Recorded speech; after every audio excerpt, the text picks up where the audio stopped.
Oh.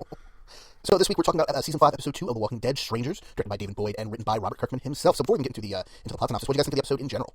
You know, at first, I'd say through the first half of it, I was like, I mean, it wasn't bad, but I was just kind of like, please tell me that we're building to something, because there was a little bit of a lull. I think the pacing for the episode overall was good. It just, I don't know, in the middle, it kind of drug it for a minute, but man, did it pay off at the end. Wow. And, if I didn't already know Kirkman wrote it, I would have known Kirkman wrote it, because that's the way, it's almost just like he would end a comic book, which I think he did in a comic book that way. I want to say issue 63 ends exactly the way this episode ends. Well, it was very, very, very similar to a different character. But, Right. It's something we see on the show before, like a very similar staging or tableau, but a different situation getting there. Like we saw that with the governor attacking the prison. That was a good example of that. Something from the comic, but not arrived at the way it was in the comic. I guess would be the best way to put it. But yeah, I thought it was an awesome episode, really strong. The only thing I didn't the exposition at the beginning I didn't really think was needed, because a lot of that stuff got covered in the body of the episode in the dialogue. But other than that, I thought it was a really strong episode. I didn't know Kirkman wrote it until after I'd watched it, and after that I was like, oh, well, it does make sense, because it is written in that kind of more of a Kirkman-esque dialogue, of a tone to me anyway, than your average episode. But I thought it was really strong, and what an ending! Wow. Well, I liked it quite a bit too. I mean, I did not talk about this last week for comic book spoiler reasons, and just because it was important. But as much as I liked last week's episode, I think I gave it a 5 out of 5. I was a little disappointed for reasons not of what was on screen, but what wasn't on screen, and that's in that this seemed to be one of my favorite storylines from the comics, Beware the Hunters. But it also seemed like they kind of did 25% of it, and then they went a different direction. And I was like, okay, I wish we got to see that favorite storyline. But what was on screen was really cool. I'm not going to penalize it for not having something I wanted. That's not fair to the show. That said, this episode, like you said, was a little bit of a calm before a storm. A little bit of a lull there in the middle. And then, man, it looks like they're going to do one of my favorite storylines, and it looks like they're going to do it pretty close. So they fooled me, and I'm very thrilled about that. I mean, who knows? Maybe we'll go a completely different direction again next episode. But I was very happy to see how this episode ended, as much as I love Bob, because, like I said, it's one of my favorite storylines from the comics, and it was really, really cool to see it on screen. And I just one of the things, the hallmarks of the show has been taking like really cool elements from the comic and kind of mixing and matching, doing their own thing with them. And like you said, we got the Hunters, but again, a different way than we did before. I'm excited to see this too. It's really cool to see these things play out, and with different elements kind of shuffled around. I'm not entirely sure that the slow motion walking scenes were necessary. Not that they weren't cool. You're talking about right in the beginning? Yeah, but if you're going to have slow motion scenes like that walking, they need to be walking away from some sort of an explosion. And not looking at the explosion at all. Yeah. Like Denzel Washington style. It's funny you say that, because I actually really liked those slow motion reveal scenes in the beginning. I thought it was neat to see the characters' heads pop up above the ground and stuff. Yeah, I mean, they didn't bother me. I'm just playing around. I'm just saying that. Gotcha. If you're going to have slow-mo, you got to have explosions in the background. So. Well, shall we get into the actual plot of the episode, gentlemen? Sure. Alright, like I said, written by Robert Kirkman, directed by David Boyd. This is Season 5, Episode 2, Strangers. And we begin, like we were just talking about, with those kind of slow-motion shots of them walking up above the horizon line, and kind of filling us in on a little bit of details here and there. I believe right there in the beginning is where we get Rick and Tara's conversation about her complicitness in the governor's attack on the prison, or lack of complicitness, but at least her presence there. They come to terms with that, which was very nice. It seemed like this episode was taking, since the group is now all finally together, it seems like it was able to do some house cleaning as far as plot lines and who knows what about who, and you know what I mean? It kind of took the opportunity that it had with the whole group gathered together to do that. I thought that was smart after everything that happened last episode. And it was an extension of last episode as well, in that, these characters kind of, I don't want to say forgiving each other, but at least just like everybody's on the same page now. We're back to that well-oiled machine that we'd seen at the beginning of this was Season 3 and into Season 4, where it's just they know the roles, they know what they're doing, they know what everybody else is doing, and even if they had their disputes or whatever in the past, they're cool with each other. They're back to being a family, like Rick refers to them at least once in this episode. I'm really glad that they didn't continue to have tension between Tara and Maggie, because Right. they easily could have, and that could have been something very, very soap opera-ish that they could have drug out for episodes. And actually, I kind of expected them to, and I'm glad they didn't. And these scenes, right? And it's something in past seasons they might have stretched out for episodes, Right. episodes and episodes. Right, and I really the watch exchange between Carol and Rick and that whole dialogue and back and forth was very well written, very well shot, and very well acted. I was pretty impressed with that scene. And speaking of the watch exchange, we should probably mention now, we had a bunch of listeners comment in, some wrote me directly, some put it on the Facebook page. But yes, indeed, that was Carol's watch and Rick's watch were the watches we saw tonight. But the watch she pulled out of the group of the pile of stuff from Terminus. Rick had given his watch to Sam, the hippie who died last episode, and she had given her watch to Rich. So all the watches are back where they not back where they belong, since I guess she refused to take the watch back. But we know where all the watches are and whose they were now. So thank you, listeners, for giving us all that information, because I had completely missed that. The Walking Dead watch. We'll bring back Jordan's jacket corner, because I missed that segment. But so that night, Daryl and Carol are guarding the camp, and they hear noises off in the woods. Daryl thinks someone's watching them. We actually do see someone just barely walk by camera from the distance, so it's clear to us as the audience that yes, someone is watching them, whether it's a zombie or a human. We don't know exactly who at the moment, but yes, Daryl thinks someone's watching them, and I believe the next day he tells Rick as well. And so they're on their guard as they walk through the woods. I was kind of thinking that was going to be Morgan, but then, I mean, another few minutes into the episode, I thought, well, wait a minute. Well, speaking of Morgan, I don't remember where I saw this. It was either on Facebook or, again, we get lots of information from our listeners all over the place, so it kind of blends together again. But, we had talked about last week how it seemed like Morgan, was coming there just, a day or two later because he had seen the sign and there was still the mud on it. But according to someone, I want Kirkman or Campbell, someone with the show, it was actually like a month later that he was there. So it was Nicotero. Nicotero mentioned it somewhere. Okay, thank you. Yeah. So I agree with you. It could have been Morgan at least having that information. Now knowing that he's a month behind them, which is a little weird to me, probably a lot less likely. And of course, I think by the end of the episode, we pretty much know who it was, I guess. Although I guess there are still several options given the events of the episode. But we can get into that I later. just thought the implication was that Gareth's group was stalking them the whole time. That's certainly, I think, the biggest contender. But it could also be the people in the car that stole Beth, or it could be a completely unknown third party, or it could be Father Gabriel. Speaking of Father Gabriel, as they're walking through the woods there and being quite cautious, they hear a man screaming for help, and Carl talks his dad into going to check on it, and they find Father Gabriel, played by Seth Gilliam, sorry, I'm getting my names confused here, screaming for help. He's up on top of a kind of fake-looking rock, actually. I think it might have been a real rock, but it was just one of those rocks that looks like paper mache, as a bunch of walkers surround him and claw at him. They kill the walkers, and they save him, but they are very suspicious of this man in full preacher garb, reverend garb. I don't know exactly which denomination you say that get up is, but the classic black suit, white collar. Something that's interesting that he claims that he's never killed any walkers or people, like, since everything went down, and that is like, I don't know, I thought that was what begins to make Rick incredulous of him. I think Rick was incredulous of him long before that, Yeah. but I just kind of cemented it in his mind. Rick got very creepy for a little bit in this episode. Not that I don't blame him, but he just... It turned creepy. I'm not knocking it. I'm just saying, wow. If it was out of the blue creepy with nothing that to explain why, then it'd be one thing. But it's like Jordan said, it's earned creepy.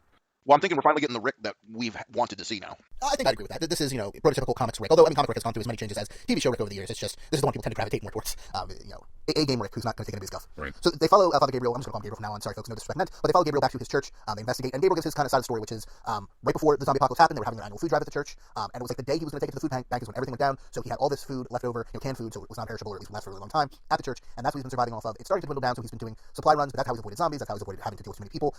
There's still a lot of questions about whether that is true or not. We'll get into them as the episode moves along, but that's at least his story, and he's sticking to it. My only thing with the whole Gabriel deal, and it's just from being a fan of the comic, is while there were some little surprises here and there, because it was like, oh yeah, I kind of knew where things were going, and I really wanted some things to be different. I will tell you this. This is the second week in a row that I have to take my hat off to Grace Walker and the amazing job he does with the sets and the set design, because that church looked like it came right out of the book. And it was built from scratch, according to Talking Dead. So yeah, they did it in like 6 weeks or something like that. Right. Which I'm assuming means they'll be spending at least a couple episodes there, because you don't put that much time in something like that if it's only going to be for one episode where you can just find any church anywhere, But I will say, echoing off what you're saying, Rich, about knowing where this goes in the comics. I know I've read the storyline in the comics of Father Gabriel. I think it was right around the time of Beware the Hunters. I remember him existing, and besides that, I remember pretty much nothing about his story. So I'm kind of in the same camp as you, except I don't remember where it's going. I have a vague inkling at the back of my head of thinking I remember something, but that is about it. So it's actually a lot of fun for me. I'm kind of remembering the character more than the payoff. What do you mean by remembering the character more than the payoff? I'm remembering the character more than what he's hiding. If he's hiding. Because I'm watching it, I'm like, right, if he is indeed hiding anything, but I remember the character, and I remember, but I don't remember what the end game is on him. I guess. Right, same here. I should say. I do remember what's going on with him, and what it is with what our group's been through on TV, it just doesn't seem to be as shocking as, unless they're going to pull something out that wasn't in the book. So, but it's more of a little self-contained story of, it was kind of a segue in the comics of them moving on to DC. So, I don't know that this is a super uber important story other than what we see with the Hunters. Right. I think it's kind of cool that they're intermingling them, because it gives them a place of refuge. At the same time, it gives them this horrifying thing that's happening out in the woods. Rick has a small conversation with Carl in the church before they go out on the supply run to the food bank, because Gabriel said it's overrun, so he hasn't been able to go there yet. And we saw a clip of this in the trailer, but it's basically Rick just saying to Carl, you're a man now, I get it, you stay here and protect everybody while I go off on this mission with some of the others, but no matter what anyone tells you, you are not safe. Always keep your guard up. Things can go bad in an instant. Doesn't matter if you swept the entire building, there's no zombies anywhere, there's no people anywhere. It can go down so fast and so bad, you just need to be ready. And Carl kind of turns that around and says, yep, I get that, but also remember, Dad, not everybody out there is a terrible monster. Yes, there are a lot of terrible monsters, but you have to be trusting sometimes a little bit. And they both seem to kind of take what they've said in stride and treat each other like adults, and it's all very refreshing. I think they should have some sort of group manual, some sort of a guide of things that they need to remember. And that conversation should be engraved on the inside of the cover or something. I mean, all this time, no one is safe. Doesn't matter. No one is safe. Even if you're with somebody you've trusted for a long time, you never know when in this kind of environment somebody's just going to snap. So you're never, ever safe. I think this is really reflective, too, of the massive changes in relationship that Carl and Rick have had to one another since the beginning of the series up until now. I mean, the same thing happened in the comic, obviously, but we're really seeing them maybe not as equals, but at least having a newfound respect for one another and kind of maybe a more cohesive outlook. It's that moment in father-son relationship where the father finally has to accept that his son is a adult and is a separate person. They're not always going to agree with everything, but you can't just take it as do it because I said so. You now have to treat them like a human being, which is it's a thing in real life. It's a thing of stories. And I'm glad after so many seasons of get in the house, Carl, stay here, Carl. I hate you, Dad. I love you, Dad. I hate you, Dad. That now we're finally to this point. And I think it progresses even farther in the episode. We'll get to it, but where Carl starts picking up some detective roots, which is nice. So Rick, Michonne, Bob, Sasha, and Gabriel go to the food bank. They get there and they find that it's kind of similar to last season's opener, actually. The water has seeped through the ceiling, through a hole, rotted out the roof, rotted down through the first floor, and there's now a giant hole through the roof into the basement, and the basement is flooded. It looks like maybe a sewer pipe burst. There's zombies down there. There's canned food down there. It looks horrific. I would say even compared to the end of the episode, this was the thing that grossed me out the most, just that water. Oh, come on. Rotting flesh and sewer water? Why would that gross you out? It's like, I don't even care if that food's in double canned. I'm not touching that food. That's bad news. Cholera, I'm worried about cholera and Ebola more than I'm worried about zombies at that point.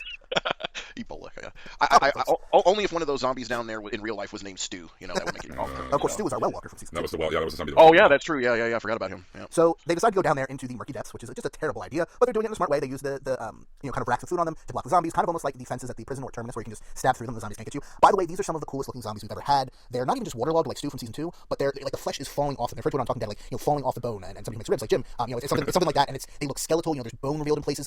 Props to the special effects team, because these were really impressive zombies, and even with the CGI effects, when they kill that last zombie, and it's like all of its skin falls off its head, and then the brain explodes and the skull, fragments go everywhere. Like really cool looking all around. It's got to be challenging to them to come up with new looks for zombies week after week after week. Absolutely. But yeah, these definitely were more impressive than our Garden Variety zombies from last week. It made me start to question, though, just in my mind, I not for the show itself, is at what point of rot will a zombie no longer be a viable zombie or walker anymore? Because, at some point, especially when they're waterlogged like that muscle is going to fall off the bone. I'm assuming that the basic function that's still going on in that zombie brain is still motorizing the muscles and whatnot. At what point does that stop? If I had to guess, I'd say, brain's the most important, then tendons, then muscles. Anything beyond that's kind of expendable. And I'd say everything beyond that is kind of what was expended in this episode, and they still had those 3 main things left. But I agree, I'm curious about that question as well. But then I'd still be worried about, what if there's just, these zombies that can't move, they're on the bottom of that water, but they're still... That's what I was thinking. They can still bite you. Right, exactly. Ankle biters. Like, that just seemed like a bad idea all around. That water's so murky, you can't see what's on the bottom. Well, yeah, and here's my comment to that too. Okay, so they're in this town that's pretty much abandoned now. This town had to have had a hardware store of some type in it. I mean, our group is much smarter than this. You would think that they would take the time to devise some sort of a pulley system or some way that they could lower people down just to get the stuff off of those shelves, or just something other than going in that water. I can't understand why that was their first idea. Was let's go in the water and block ourselves with these shelves. You don't know what's in that water. There could be zombie sharks down there for all you know, people Nice. with freaking lasers on their head. But I mean, I thought that was a bad idea. That's the first thing they went with. I mean, I can kind of get behind that they see that there's only a few zombies and they know they can take them out, but still, it's that water. It's the unknown right there. That's, you know, like Rick just said, you're not safe. It's super Exactly. not safe. But, you know, whatever. It's the apocalypse. You gotta do what you gotta do. So they're down there. Then Bob gets grabbed by a zombie and he's pulled underwater. They bring him up. They kill the zombie. It looks like he's fine, but we'll get into that later, whether he is or not. And then they get the hell out of there with all the food. For as much food as they can get out of there, at least on the rolling carts. I have to say that I don't know. Maybe it's just a sad exposition to what goes on in my mind. But first thought I had when I saw her walking with the glasses on, I was like, oh, it's Felicity Walker, as seen on Arrow. Felicity. Oh, I was thinking you were talking about the show Felicity. Yeah, No. I was for a second. I realized you meant Felicity from Arrow. Yeah. It's funny, you know, when you see that the cast has gotten this large, I mean, when the whole group is together, like right when they meet Father Gabriel or whatever, you know somebody's going to be going down pretty soon. Yeah. You know what I mean? And then when Bob got taken out or went through this, I'm like, yep, okay, well, it's been nice, Bob. So they get back to the church and Carl starts showing Rick some of the things he's found. Like I said, he went kind of detective mode. He found deep scratches near a window that looked like they were made with a knife. Looks like somebody was trying to get into the church. And they also found scratches to the side of the building around the corner. The phrase, "You'll burn in hell for this." So they still don't have anything concrete against Gabriel, but, you know, there's circumstantial evidence starting to appear. Right, it isn't just zombies scratching at the doors and windows. Somebody, you know, an intelligence had to have written that. Right. Yep. Meanwhile, Glenn, Maggie, and Tara are in a nearby town looking through a gun store. They find 3 firearm silencers in the freezer. And we have a nice little moment with Glenn, who apparently tripped because he was scared by some mops and some buckets and thought they were a zombie. But he does make the comment, or I think he makes the comment exactly to Tara, but, you know, the thing about the apocalypse, you know, everything we're finding is still hidden or something like that. When you're scavenging, everything out there is still hidden. And we'll get to that later, of course. And then Daryl and Carol are walking down a road as they're also scavenging, and they found some water, and they find a car that is not working, but there is a kind of a, what do you call those? It's a thing that'll basically restart your battery. It's a last-minute battery jump starter in the trunk of the car. It's called a starter. Okay, and they decide to save that for later, just in case things go south at the church. That night, the group is celebrating at the church. They're, you know, drinking some of the communion wine. They're eating some of the recently found food. And Abraham decides this is the perfect time to make his speech about the group and basically say, "Look, I'm happy you found all your people. You're all good people. You're all survivors. You're strong. You made it this far for a reason. But is that all you want to be? Do you want to just survive for the rest of your lives, or do you want to come with me and come with Eugene, come with Rosita, and help possibly save the world? And maybe it's the food, maybe it's being together again, maybe it's the wine." But Rick pipes up and says, "You know what? We're going to do it." And everyone had already pretty much said earlier in the episode, "Hey, we like your plan, but we're sticking with Rick. So whatever Rick does, that's what we're doing." And so now that Rick has said he's in, that means everybody else is in as well. Well, Rick was just agreeing with Baby Judith is all. It's her fault. She had the deciding veto. I was waiting for Rick to confront him with some of what he had learned at the CDC. You remember, like, back in the CDC episode with True, yeah. with No American stuff, like with Jenner? I thought maybe, you know, we would finally find out what Jenner whispered to him after all this time. Or, you know, No, we know that was. It was that everyone got affected. Oh, right, I'm sorry. Or we would find, I thought there'd be like maybe some, he would at least mention it, you know what I mean? Because from what Jenner had told him, you know, no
that, you know, there are no contingencies left, you know what I mean, for them to try to exploit the way Eugene and Abraham are talking about. Well, Eugene's thing was he was part of some super secret genome project or something, right? It was a genome project. So Yeah. it's not particularly secret. But Well, yeah, but I mean, I don't know that the CDC would have privy to all that information. I don't know, but this scene, or actually a scene before this one, leads me to a question for you guys. Okay, him bringing this up, Abraham bringing up, "Will you come with us?" Is this what he was referring to when he was talking to Rosita and said, you know, we'll bide our time till it's our time, or we have our chance, or something like that? Or are they planning something? it's a good question. I'd like to think that he was meaning, you know, we'll bide our time until it's time to strike and sway everyone through words, but I guess only time will tell on that one. I mean, I don't want. I mean, I know there's going to be tension at some point, but I just don't. I don't want them to be some underhanded thing. You know, that they've changed them into any kind of underhanded characters. Because, you know, I mean, so far we've not gotten the really good Abraham and Eugene yet, and we've already had some good stuff from them. But I mean, there's so much more cool stuff to come if they stick with what's going on in the books. I didn't think he was going to, like, you know, I didn't think it was anything underhanded. I just thought, you know, he was waiting for the right moment to try to sway Rick, and he knew he had to sway Rick because, you know, the rest of the group said they were going to do what Rick was going to do. So, And if that doesn't work, cut and run, you know. yeah. Yeah. Well, that's what I'm hoping it is. It's just the way he delivered that line to her. We'll bide our time, or whatever it was he said. It struck me the wrong way. I'm like, wait a minute, what are they doing? Also in the church, Tara comes clean to Maggie about being there with the governor, and Maggie also forgives her. So forgiveness all around. Again, more plotline house cleaning, you know. Right. Well, I also want to say, I was forgetting this, but, talking about the CDC and the Human Genome Project, I think it's important to note the distinction that the CDC was talking more about finding a way to cure this problem, whereas Eugene's plan, at least as he phrased it last week, is not even really curing the problem, it's releasing another disease to kill the zombies.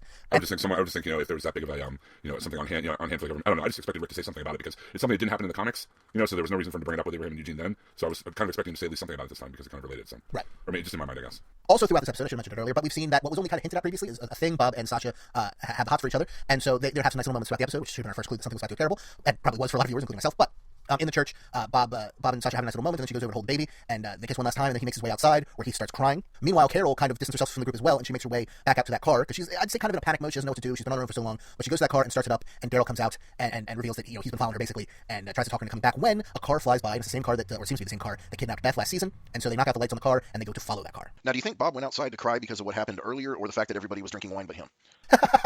Well, I thought about that, but do we have any thoughts about the Carol, Daryl, Beth car situation before we get into the Bob stuff? Because that's going to wrap up our episode, or wrap up our plot discussion.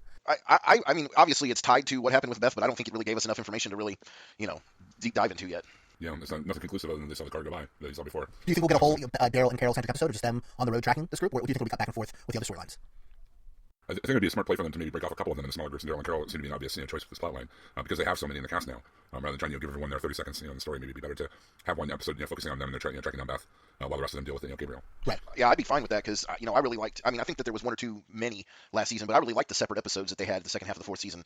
It gave us a lot more of the characters, and so if they did that again, just not quite as many. Also, the context is a little different. Like, the context last season was, will they ever find each other again? Where the context of this is, we have a mission to go out and complete. Right. But to get back to Bob, like we said, Crine goes out into the backyard of the church, and he's crying up against a tree when all of a sudden someone knocks him out, and he wakes up and finds himself. Well, first you see kind of cloudy, images of everybody else, but you can see that the terminus people, including Martin from last week's episode, which we can get into in a second. And then Gareth comes over and has a conversation again. This isn't who we want to be. This is who we have to be. Yada yada yada.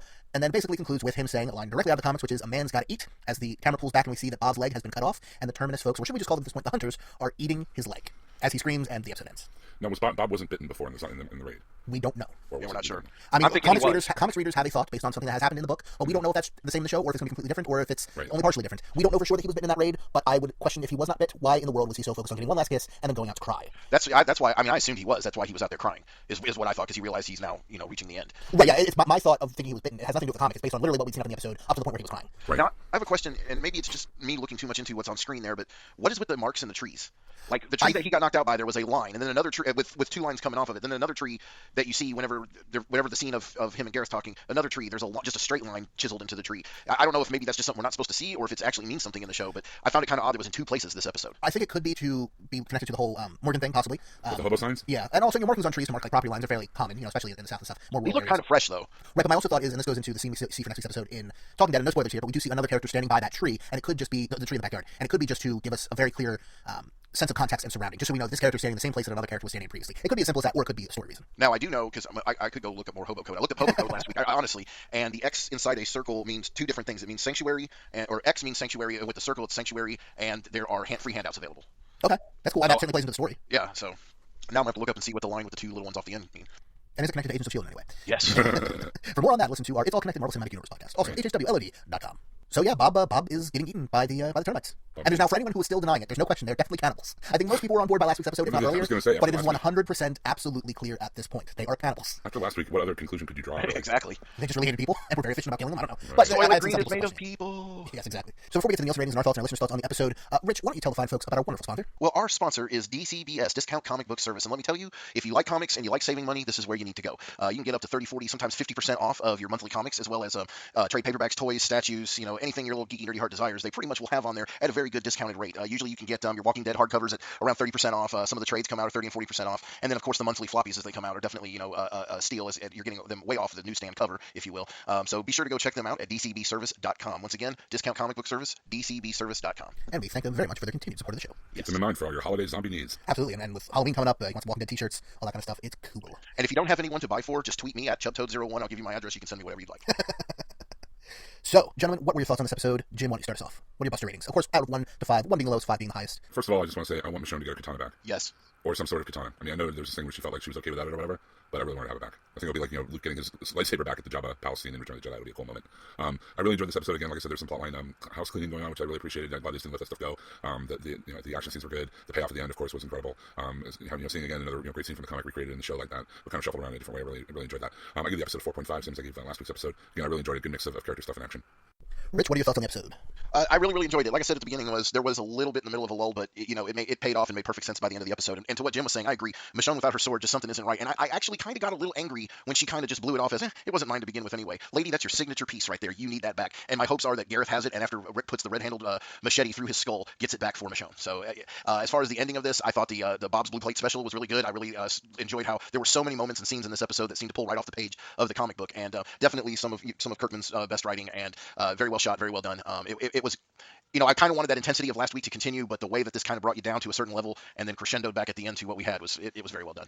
I'd say a good 4.25. Aaron couldn't make it to the episode tonight, but he wanted us to add that he thought the opening was a little spotty, but the episode was overall pretty terrific. And of course, you can find his full written review at theyoungfolks.com. Search for Aaron North, and you'll find it pretty easily. As for me, I liked the episode quite a bit, especially that ending. Like I said, it's one of my favorite storylines from the comics. I can't wait to see it play out over the next episode or a few episodes. But that was thrilling for me. I was a little bit iffy on Gabriel's performance. It was one of those weird performances where I couldn't tell, at least from this episode, whether I loved it or hated it. I kept going back and forth for me over whether it was too over the top or whether it was believable or what. I think only time's going to tell on that one. I'm holding at a very average feeling for him. I don't hate him, I don't love him, but it's going to be one of the two by the end of his run on the show, I think. We'll see.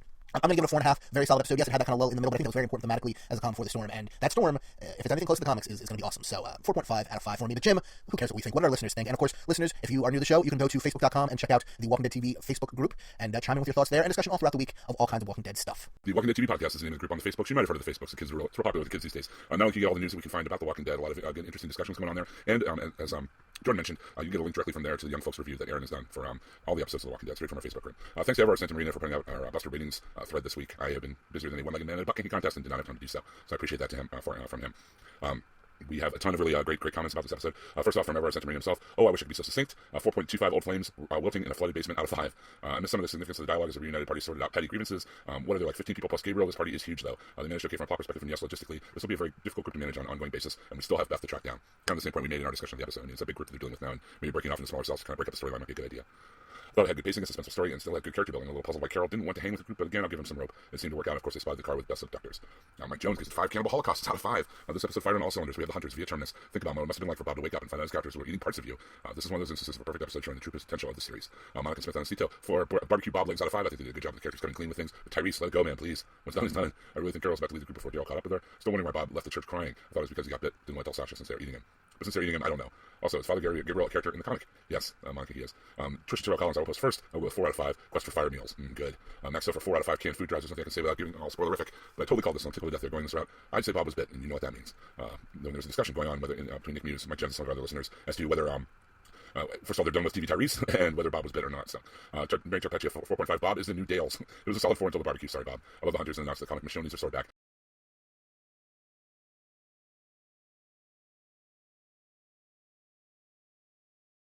It's not the same singer used anywhere else. And WJF Tyrese. So let's see.